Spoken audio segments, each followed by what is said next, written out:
Guys अब cricket में सिर्फ एक ही चीज रह गई है, वो क्या है? Retirement retirement retirement. मतलब अब जो भी बचे हुए हमारे जो चाइल्डहुड की मेमोरी के जितने भी खिलाड़ी थे, अब धीरे धीरे सब के सब जो है वो रिटायरमेंट ले रहे हैं। मतलब सोचा नहीं था कि इस तरीके से हमारे जो क्रिकेट के जो लेजेंड है वो मतलब लाइन से ही निकल जाएंगे, जिनको देख के हमने मतलब क्रिकेट देखना सीखा, क्रिकेट खेलना सीखा। मतलब अब हमारे आंखों के सामने अब सारे जितने हमारे लेजेंड है वो रिटायरमेंट ले रहे हैं, इससे कोई प्रॉब्लम नहीं है। लेकिन सब बैक टू बैक ही संन्यास ले रहे हैं, बैक टू बैक ही सबके सब आ रहे हैं और जा रहे हैं। तो कोई नहीं ना, सब जा ही रहे हैं, जो आ रहे हैं वो तो चलो यंग है, लेकिन सारे हमारे जो चाइल्डहुड है कि जितने बड़े बड़े खिलाड़ी थे सब इतने तेजी में रिटायरमेंट ले रहे हैं, मतलब समझ नहीं आ रहा। रिटायरमेंट तो पहले भी लिया जाता था, लेकिन कोई ऐसे रिटायरमेंट नहीं लेता था। नहीं तो आप खुद ही सोचो कि कितनी तेजी में रिटायरमेंट की जो छड़ लड़ी लगी है।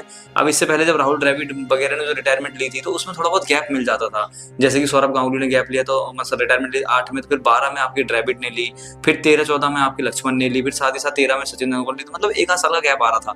लेकिन इस बार तो 25 में ही सारे खिलाड़ी लाइन से जा रहे हैं। विराट कोहली ने रिटायरमेंट ली, रोहित शर्मा ने रिटायरमेंट ली, उसके बाद जो विराट कोहली को मतलब चौथे नंबर पे खेलने में मदद करते थे चेतेश्वर पुजारा, अब उन्होंने रिटायरमेंट की घोषणा कर दी। मतलब 3 बड़े जो लेजेंड है उन्होंने रिटायरमेंट ले ली। इससे पहले शिखर धवन, उन्होंने क्रिकेट के ऑल फॉर्मेट से रिटायरमेंट ले लिया। मतलब जितने भी बड़े बड़े खिलाड़ी हैं जिनको देख के हम खेलना सीखे हैं, जिनको देखा हमने, जिनको देख के हमें बहुत आनंद मिलता था, अब सब ने धीरे धीरे करके रिटायरमेंट की जो है घोषणा कर दी। अभी रिसेंट में रविचंद्रन अश्विन, उन्होंने भी रिटायरमेंट लिया था। उन्होंने इंटरनेशनल क्रिकेट से तो रिटायरमेंट लिया ही था, साथ साथ उन्होंने अब आईपीएल से भी रिटायरमेंट की घोषणा कर दी।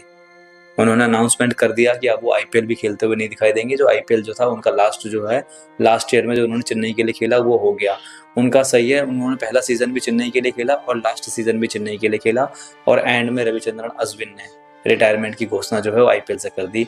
मतलब अब रिटायरमेंट तो करते ही, क्योंकि अब ऐसा लग रहा था कि तो उनकी उम्र हो गई थी, 38 साल के वो हो गए, और प्लस में 38 साल के वो हो गए, और साथ साथ जो चेन्नई की टीम है, कहा यह भी जा रहा था कि उनको रिलीज करने की सोच रही थी।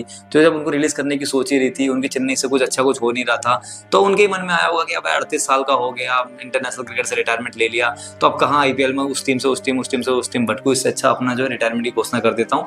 पर अश्विन के लिए ये चीज बहुत अच्छी रही कि जिस टीम से उन्होंने शुरुआत करी, आखिरी का जो सीजन था वो भी उसी टीम से खेला, चेन्नई सुपर किंग के लिए, और लास्ट में उन्होंने आईपीएल से भी रिटायरमेंट की घोषणा कर दी। अब बहुत से बंदे कह रहे हैं सब रिटायरमेंट ले रहे हैं, लेकिन एक और है जो रिटायरमेंट लेने का नाम ही नहीं ले रहा है, जो रिटायरमेंट लेगा ही नहीं, जो अकाई कोहली के साथ जो है वो खेलकर मानेंगे। हाँ, ऐसा समझ गए आप, समझदार के लिए सारे काफी, किसकी बात कर रहा हूँ। मतलब वो आईपीएल से रिटायरमेंट लेंगे नहीं, वो अकाई कोहली और जो रोहित शर्मा के बेटे हैं सबके साथ खेलेंगे।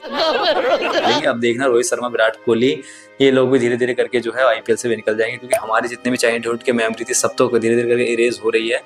धोनी वगैरह, युवराज सिंह वगैरह वो भी चले गए, लेकिन उनका डेब्यू वगैरह वो तो हमने देखा नहीं था। लेकिन ये जो आपके रविचंद्रन अश्विन, विराट कोहली, रोहित शर्मा, शिखर धवन, मतलब इन लोगों को हमने खेलते हुए देखा है, चेतेश्वर पुजारा, इन लोगों को अपने सामने हमने बड़ा बनते हुए देखा है। तो जो इनका रिटायरमेंट है ना, थोड़ा हर्ट कर रहा है कि यार इतने बड़े लेजेंड, इनको देख के मतलब इतनी खुशी मिलती थी कि अब ऐसा लग रहा है कि सच में कमी तो रहेगी इनकी। क्योंकि देखो, वन डाउन में अभी भी खिलाड़ी तो आ रहे हैं, पर कोई भी वो वाला टच नहीं दे रहा। क्योंकि करुण नायर, कभी साई सुदर्शन खेल तो रहे हैं, बट वो वाला वाइब नहीं दे रहे जो राहुल द्रविड़ और चेतेश्वर पुजारा नंबर 3 पे दिया करते थे।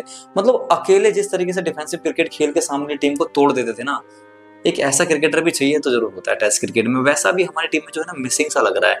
आप देखते हैं उस जगह की पूर्ति जो है कौन करेगा। बाकी आपको कौन लगता है कि नंबर 3 पे कौन अच्छा खेलेगा? जो भी आपको लगता है अपने कमेंट में बताना, क्योंकि मुझे तो ऐसा लग रहा है कि हम पुजारा और द्रविड़ की जगह बदलने में थोड़ा टाइम लगेगा।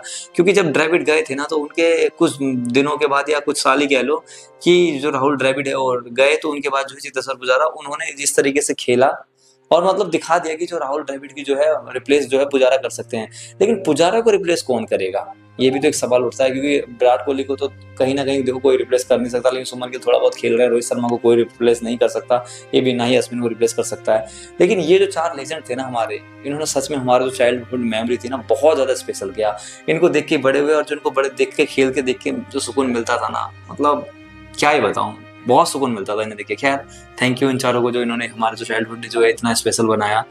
लेकिन दुख तो होता ही है ना कि इतने बड़े खिलाड़ी और इस तरीके से चले गए बिना फेयरवेल मैच के। और इंडिया में तो फेयरवेल मैच अब मिलना बहुत ज्यादा मुश्किल हो गया है, और इनमें से जिनका भी मैंने नाम लिया किसी को भी फेयरवेल मैच नहीं मिला, जिसका दुख है। क्या, थैंक यू, आपने हमारे चाइल्डहुड मेमोरी को इतना स्पेशल बनाया।